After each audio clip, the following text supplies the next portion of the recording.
চুমুকে। সুপ্রিয় দর্শক, আজ আমাদের মাঝে উপস্থিত রয়েছেন সঙ্গীত শিল্পী সঞ্জিতা সুবহান বিপ্রা। শুভ সকাল আপু, কেমন আছেন? শুভ সকাল, খুব ভালো আছি। আপনি কেমন আছেন? আমি বেশ ভালো আছি, ধন্যবাদ আপনাকে। আপনার নতুন একটি গান রিলিজ হয়েছে রিসেন্টলি, যে গানটি আধুনিক একটি গান এবং এটি আপনার প্রথম মৌলিক গান। তো প্রথম হিসেবে এক্সাইটমেন্ট কেমন ছিল এবং হোল প্রিপারেশন কেমন নিয়েছিলেন এবং গানটা নিয়ে আপনার কি প্রত্যাশা ছিল? আচ্ছা, গানটার রিলিজের শুরু থেকে যদি বলতে হয়, গানটা বেশ কিছুদিন হয়ে গেছে আসলে রিলিজ হওয়া। তো আমার জনরার আসলে উচ্চাঙ্গ সঙ্গীত, ক্লাসিক্যাল মিউজিক। আমার পড়াশোনাও সেটা নিয়েই। সেখান থেকে বেরিয়ে এসে আধুনিক চেষ্টা করেছি মাত্র আমি। এটা আমার একেবারে প্রথম চেষ্টা ছিল। সেই জায়গা থেকে ভয় তো খুবই বেশি ছিল যে আচ্ছা আমার জনরারের খুবই মানে একেবারেই বাইরের, তো কেমন হবে। এটার জন্য আমাকে প্রপার গাইড যদি বলতে হয় তাহলে করেছে নদী, আমার ফ্রেন্ড মৌমিতা। তার গাইডেন্সে মোটামুটি আমি একটু সাহস আগে নিলাম যে আচ্ছা ঠিক আছে, আধুনিক গান চেষ্টা করে দেখি। তারপর হৃদয় হাসিন ভাইয়ের মিউজিকে এবং মিজানুর রহমান ভাইয়ের কথায় গানটা আমার রেডি হলো। আমি যখন ভয়েস দিতে গেলাম তখন আমার ব্যাকে নদী দাঁড়িয়ে থেকে আমাকে সাহস দিচ্ছিল যে না, ভালো হবে, ভালো করে গা। এই তো শুরুটা বলতে গেলে আসলে ওই ব্যাপারটা আমার বারবারই চলে আসে। ওর সাহসটা আমাকে খুবই মানে এটা আমার জন্য খুব প্রয়োজন ছিল। ইটস আ ব্লেসিং যে এত একেবারে ভালো একজন ফ্রেন্ড পাওয়া, যে কিনা প্রত্যেকটা জায়গায় এত সাপোর্টিভ হওয়াটা ভেরি একদম। এবং এই তো তারপরে বেশ রেসপন্স আমি সেখানে পেয়েছি, যদিও আমার খুব প্রথম চেষ্টা এবং একেবারে আমার জনারের বাইরে, তারপরেও আমি বেশ প্রশংসা সেখানে পেয়েছি। আমার সেখান থেকে আরও ইচ্ছা যে আরও অনেকগুলো কাজ আমি হাতে নিয়েছি এবং সেগুলো সামনে আসছে। আচ্ছা, একে তো আপনি উচ্চাঙ্গ সঙ্গীতে এখন পড়াশোনা করেছেন এবং সেটা রাজশাহী ইউনিভার্সিটি থেকে, সেখান থেকে আবার আধুনিক গানে এসেছেন।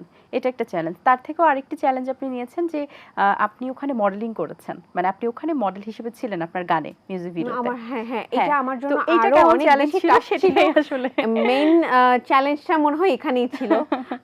গাইতে তো সেটা জনরার ঠিক আছে, সেটা ডিফারেন্ট আমার এর মধ্যেই, কিন্তু আমারই গানে আমি প্রথম মডেলিং করা একেবারে হ্যাঁ আমারই গানে আমি মডেল হিসেবে ছিলাম। আমাকে এত ইনস্ট্রাকশন দেওয়া হচ্ছে, মানে আমি আসলে ব্যাপারটা প্রথম এক্সপেরিয়েন্স করেছি। কখনো কি মনে হয়েছে শুট করতে গিয়ে যে ধুর বাবা, গানই ভালো ছিল, হবে না, আমি আবার কোথায় এসে পড়লাম?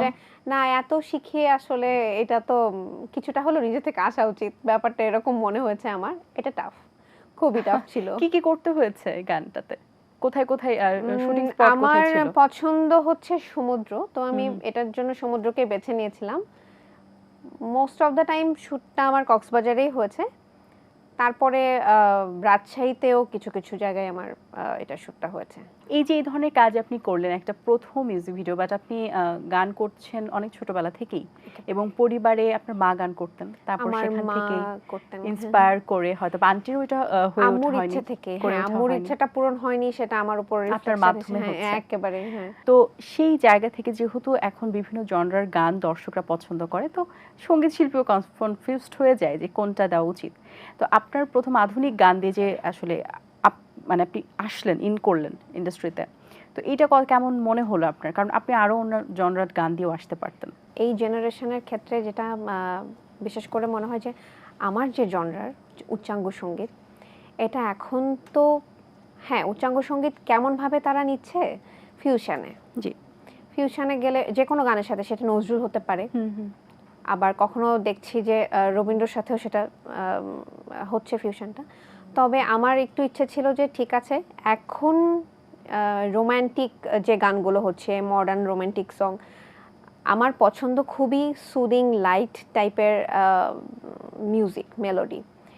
সেই জায়গা থেকে আমার পছন্দটা এরকম ছিল যে সুদিং হতে হবে প্রথমত, খুব আরাম লাগে যেন গানটা শুনতে, সুরটা এরকম হতে হবে। সেই জায়গা থেকে আমার এই ধরনের গানটা চুজ করা আর কি। তো আমার মনে হয়েছে যে হ্যাঁ এখনকার জেনারেশন কিছুটা হলেও এই ফিলটা হয়তো পছন্দ করবে, গানের এই আবেদনটা পছন্দ করবে।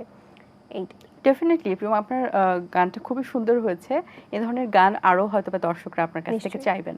আমরা আরো কথা বলবো, কিন্তু একটু গানে গানে কথা বলতে চাই। অনেকক্ষণ ধরে গান হচ্ছে না, আপনার কণ্ঠে একটা গান শুনতে চাই। চোখের ভেতর স্বপ্ন থাকে, স্বপ্ন বাঁচায় জীবনটাকে, তুমি আমার স্বপ্ন হাজার, বুকের নিঃশ্বাস। তোমায় নিয়ে যাই কি ধরা, বাজির কোনো তাস, চোখের ভেতর স্বপ্ন থাকে। স্বপ্ন বাঁচায় জীবনটাকে, তুমি আমার স্বপ্ন হাজার, বুকের নিঃশ্বাস। তোমায় নিয়ে যাই কি ধরা, বাজির কোনো তাস, আধারে ওরে ধরে, খালি চোখে যায় না দেখা তাকে। ও চাঁদের আলোয় জ্যোৎস্না ভাঙে, তোমায় নিয়ে স্বপ্ন দেখার পাকে। ও দিনের আলোয় যায় না পাওয়া স্বপ্নের বনহাস, তোমায় নিয়ে যাই কি ধরা, বাজির কোনো তাস, চোখের ভেতর স্বপ্ন থাকে। স্বপ্ন বাঁচায় জীবনটাকে, তুমি আমার স্বপ্ন হাজার, বুকের নিঃশ্বাস। তোমায় নিয়ে যাই কি ধরা, বাজির কোনো তাস। বাহ, চমৎকার! আপনার উচ্চাঙ্গর যে বিষয়টি সেটি কিন্তু আপনি একটু হলেও এখানে রেখেছেন এবং আধুনিক গানের মধ্যে একটা উচ্চাঙ্গের প্রভাব বা একটু ভাবটা আপনি রেখেছেন, ভালো লেগেছে। ধন্যবাদ। গানের সাথে যে পথ চলার জার্নিতে এখন শুরু করেছেন, আরো বহুদূর যেতে হবে, মাত্র শুরু। সেই জায়গা থেকে কি প্ল্যানিং আছে মাথায়, বা নিজের জায়গার অবস্থানটা কিভাবে তৈরি করতে চান দর্শকদের মাঝে?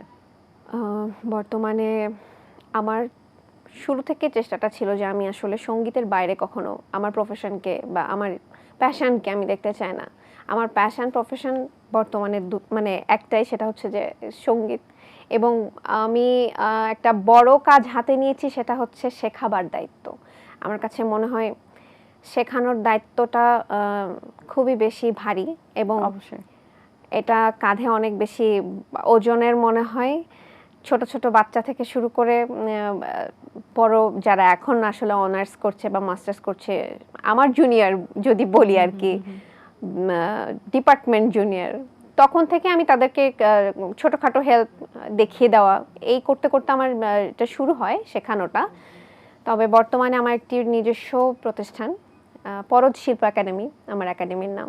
সেটার মাধ্যমে আমি এই দায়িত্বটা নিয়েছি যে আমি তাদেরকে, আমি যতটুকু জানি, আমি যতটুকু শিখেছি, তাদের মধ্যে যদি সেটুকু আমি দিতে পারি।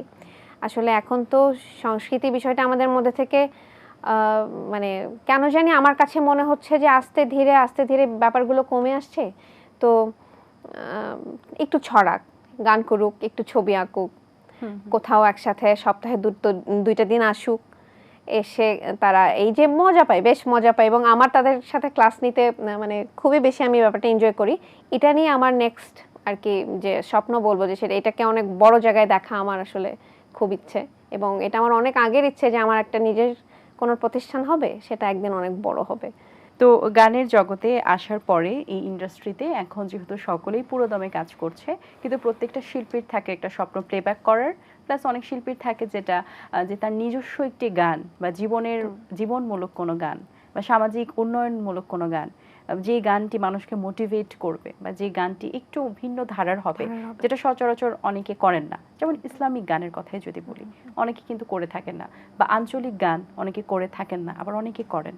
তো সেই জায়গা থেকে আপনার মধ্যে এই ধরনের কোনো কিছু কাজ করছে কিনা, বা ইনোভেটিভ কোনো আইডিয়াস মাথায় আছে কিনা?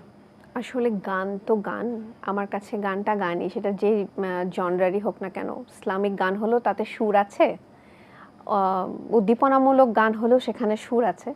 তো আমাকে যদি সুরটা টানে, অবশ্যই আমি সেখানে কাজ করতে আগ্রহী, বা অবশ্যই সেটা আমাকে টানবে। কাজ চুজ করার ক্ষেত্রে কি শুধু সুরটা দেখেন, নাকি কথা জরুরি, কথা জরুরি। আমাকে সুরটা আগে টানে, এবং নিশ্চয়ই উদ্দীপনামূলক গান হলে বা ইসলামী গান হলে সামঞ্জস্যপূর্ণ কথা, এটা সবচেয়ে বেশি জরুরি, যে আমি কোন জনরারের গান করছি সেটার সাথে আমার গানের কথাটা সামঞ্জস্যপূর্ণ হচ্ছে কিনা, এইটুকুই। আচ্ছা, কখনো যদি খুব খুব ফাস্ট বিটের কোনো গান পান, খুব ধামাকাদার, হ্যাঁ, যেটা এখন ট্রেন্ডি, আমরা দেখতে পাচ্ছি মিউজিক ভিডিওর মাধ্যমে খুব সুন্দরভাবে ডান্স পোরশন করে ভালোভাবে রিলিজ দেওয়া হচ্ছে এবং সকলেই পছন্দ করছে, সেরকম গানে যদি অফার পান সেক্ষেত্রে কি করবেন? সুর যদি টানে তাহলে করে ফেলবেন? ইম্পসিবল না, বাট চেষ্টা করব, আমি নিশ্চয়ই চেষ্টা করব, কারণ ইম্পসিবল বলে তো আসলে কিছু হয় না, ইম্পসিবল না, করার ইচ্ছা আছে, করার ইচ্ছে ডেফিনেটলি ভালো লাগার জায়গা থেকে। একদম। আচ্ছা, তো আপনি গান যেহেতু বাসায় হাতে খড়ি, মানে আন্টির কাছ থেকেই, আপনার মার কাছ থেকে, সারেগামাটা মা শিখিয়েছেন। পরবর্তীতে কোথায় শেখা হয়েছে? পরবর্তীতে আমার বাসায় আসতেন আমার শিক্ষক সাইদ বাড়ি, এবং তার পরবর্তীতে ওস্তাদ রবিউল হোসেনের কাছে আমি দীর্ঘদিন তালিম নিয়েছি। উনি 2013 সালে মারা গেলেন, এবং ঠিক তার পরের বছরই আমি আসলে রাজশাহী বিশ্ববিদ্যালয়ের সঙ্গীত বিভাগে চান্স পাই এবং সেখানে ভর্তি হই। তো শুরু থেকে 2003 থেকে 13 পর্যন্ত আমার ওস্তাদ রবিউল হোসেনের কাছে হিন্দোল সাংস্কৃতিক গোষ্ঠী আমার আরেকটা বাসা, আরেকটা ঘর, যেখানে আমি বড় হয়েছি। এবার আপনার কণ্ঠে আরেকটি গান শুনবো, এইবারে কোন গানটি শোনাবেন? একটা রবীন্দ্রসঙ্গীত শোনাচ্ছি, বর্ষাকাল যাচ্ছে, আজি ঝড়ো ঝড়ো মুখর বাদর। চমৎকার একটি গান, শুনে ফেলি। আজি ঝড়ো ঝড়ো মুখর বাদর দিনে, আজি ঝড়ো ঝড়ো মুখর বাদর দিনে, জানি নে জানি নে কিছুতে কেন যে মন লাগে না, ঝড়ো ঝড়ো মুখর বাদর দিনে, আজি ঝড়ো ঝড়ো মুখর বাদর দিনে, জানি নে কিছুতে কেন যে মন লাগে না, ঝড়ো ঝড়ো মুখর বাদর দিনে, আজি ঝড়ো ঝড়ো মুখর বাদর দিনে। দারুণ, অনেক ধন্যবাদ, চমৎকার লেগেছে কথা বলে, অনেক শুভকামনা রইল আপনার জন্য, ভালো থাকবেন সব সময়। অনেক ধন্যবাদ, এবং এটিএন বাংলাকে ধন্যবাদ আমাকে ইনভাইট করার জন্য, খুবই ভালো লেগেছে। দর্শক, আশা করছি আজকের আয়োজন ভালো লেগেছে। আজ এই পর্যন্তই, দেখা হবে আগামী পর্বে নতুন কোনো অতিথির সঙ্গে। সেই পর্যন্ত ভালো থাকবেন, সুস্থ থাকবেন, এটিএন বাংলার সাথেই থাকবেন। সকলকে আল্লাহ হাফেজ। দিন আসে দিন যায়, সময়টা চলে যায়, তবু আছি এই বেশ ভালো। জীবনটা রঙময়, যেভাবেই হওয়া চাই, নয় কভু সাদা কালো। এই আশাতে স্বপ্ন ভাসে, সুখ হাসে চোখে মুখে, চায়ের চুমুকে।